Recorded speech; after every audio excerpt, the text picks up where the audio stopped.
Children in Cook County, Illinois, are being locked up in the county's juvenile detention center without even being convicted or even charged with crimes.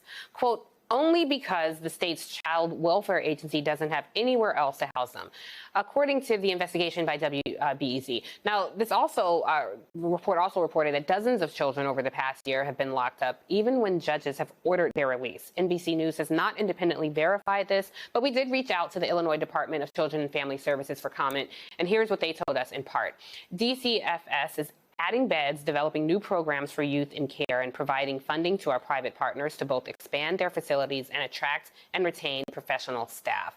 Joining me now to discuss his reporting on this important story is Chicago Public Media's criminal justice reporter, Patrick Smith. Patrick, very happy to have you here to talk about this story. A friend of the show, Aaron Haynes, sent me this story and said that this is something that we had to talk about. So now, according to your reporting, you cite data from the Cook County Chief Judge's Office. And last year, you say 84 young people in the care of the Illinois Department of Children and Family Services were left in a juvenile detention center after a judge ordered their release, each of them wrongfully in prison, sometimes for months. Even a young kid who spent his 17th birthday in his facility. Talk us through how something like this happens.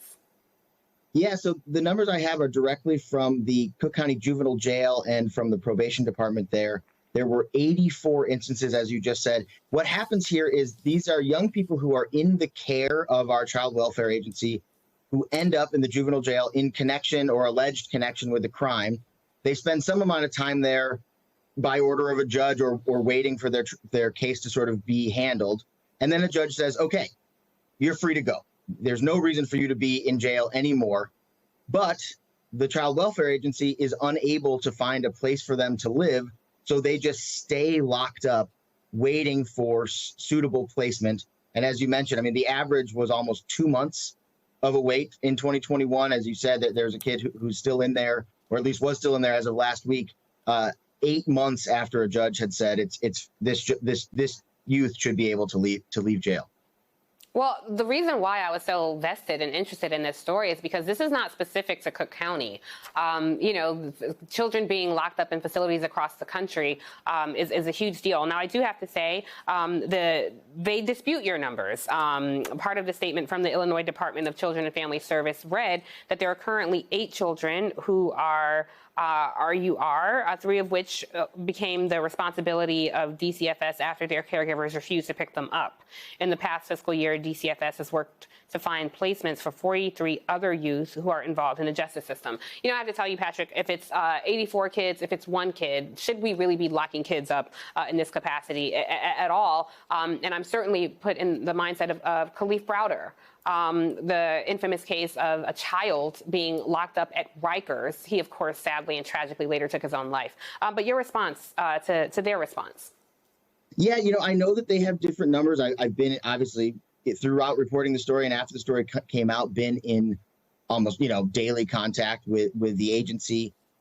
One of the reasons that the numbers are different is that they are using fiscal year 2021, which, not to get boring, fiscal year, but in Illinois is June to July. I looked at calendar year 2021.